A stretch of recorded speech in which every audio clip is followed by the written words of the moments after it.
Oh, it is time. It is time for me to commit to the top 10 books I read in 2025. Welcome back, or if you are new here, welcome. My name is Katrina and I make bookish content here on this channel every week, as well as movie reviews. And I will link any videos that are relevant to some of these books, because some of these books have authors that I have talked about here on this channel before. So let's kick off with some non-fiction. I love a bit of non-fiction. I like to pepper my fiction reading with a bit of non-fiction, but I would say I solely do non-fiction on audiobook. I don't tend to read non-fiction as a physical book these days. So we're kicking off with Disney Adults by AJ Wolf. Absolutely love this one. AJ Wolf is the narrator and creator of the Disney food blog on YouTube, and she also narrates her own book. I think even if you are not a Disney adult in this day and age, this book is still so interesting, talking about the social side of this, the sociological side of this, and the psychological side of this. I think it's awesome, and it's narrated so well as well. Loved it, would reread it. I'm glad I bought the audiobook so I could come back to it again. And then something else that I read in the same quarter as that one, which will come as absolutely no surprise to you that is on my list, and that is A Christmas Fling by Lindsay Kelk. This one is a rom-com. Is it fake boyfriend? Is a fake boyfriend really just for Christmas? Oh, poor Callum, the fake boyfriend, but we love him. I love this book. It made me laugh out loud. It made me think, and I just really loved the way Lindsay Kelk took us on this journey and where she led us to in the end.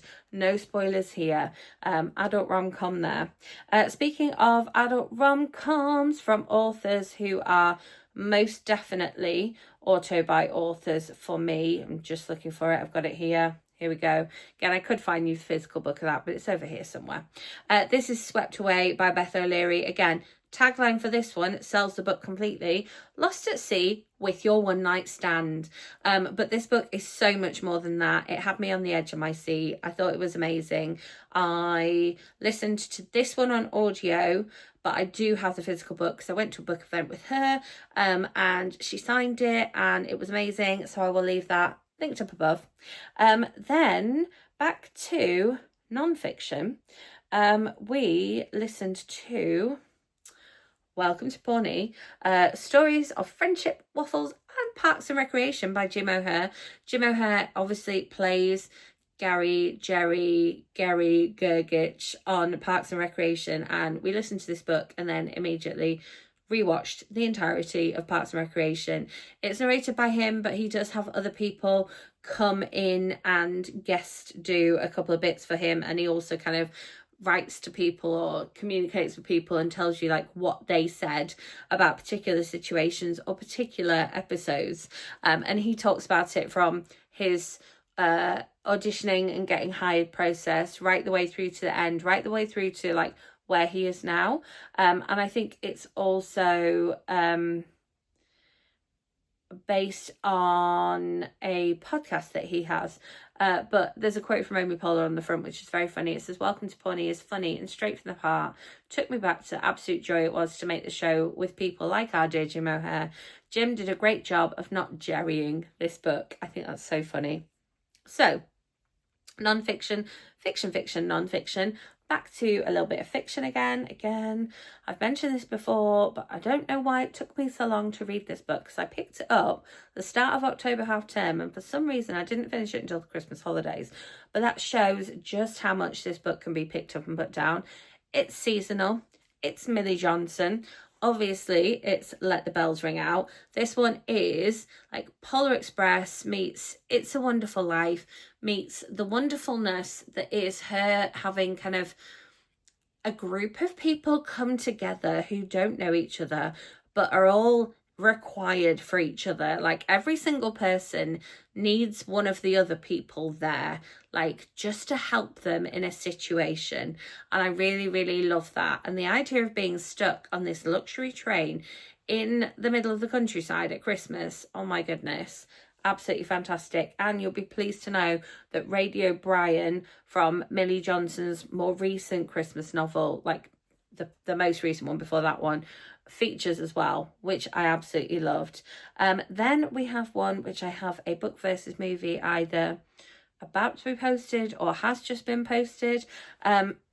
This one is The Housemaid by Frida McFadden. So I know that this is not a 2025 release. However, it's 2025 new release to me because I was prompted to read this one as the movie was coming out, and you know I don't like to go and watch a movie without having read the book first. So I have a book versus movie coming out for you, or has just come out for you. So I will leave that linked up above either now or then. And this one obviously is an adult thriller. It's a little bit gory, definitely comes with some warnings, but I absolutely loved it. And people talk about whether they saw the twist coming or not, and I'm like, how would you see that coming? I didn't see that coming. I love a good reveal. From behind closed doors, she sees everything, but who is she? Oh. And then let's flick back to nonfiction again, because this is an audiobook that kind of took me by surprise. I didn't know it was coming. I was scrolling through my library's audiobook collection, as you do, you know, at least once a day. And this one popped up and I was like, what? So this is a Tell Some, he says, but this is In Gad We Trust by Josh Gad, and tells some of his career so far. So it goes from the beginning up until basically present day. It's talking about the making of like the next Frozen movie. But I really enjoyed this one because I have been sort of interested in his work. I listen to him regularly on my Book of Mormon soundtrack, and he also sort of features in my life regularly as Olaf as well. So very, very interested in Josh Gad, and I really enjoyed hearing his kind of like childhood and his background and how he got to be where he is today, and the fact that he requested a letter from the CEO of Disney as his bar mitzvah like present gift thing. I'm just that is something else. And you know how he talks about his journey with Disney as well. Obviously it links up. It's a great audiobook. It's narrated by him, but you have some guest stars who come in to narrate with him as well, including Ron Howard. And I'm like, that's quite a big name to get on your recording of your audiobook. I like that. And then again, this author will come as no surprise to you. Book Boyfriend by Lucy Vine. I love Lucy Vine so much. Her books are hilarious, but they are so real at the same time. And this one was so much fun. I could totally see this one playing out in front of me. A romantic comedy like it would do on the big screen, like a bit of like Bridget Jones meets Trainwreck, and yeah, just absolutely fantastic. I love it. Highly, highly recommend it. If you are not reading Lucy Vine, then you need to pick up one of her books now because it's fabulous. Again, switching genres slightly here, if I can find it. We have, of course, Lisa Jewell, Don't Let Him In.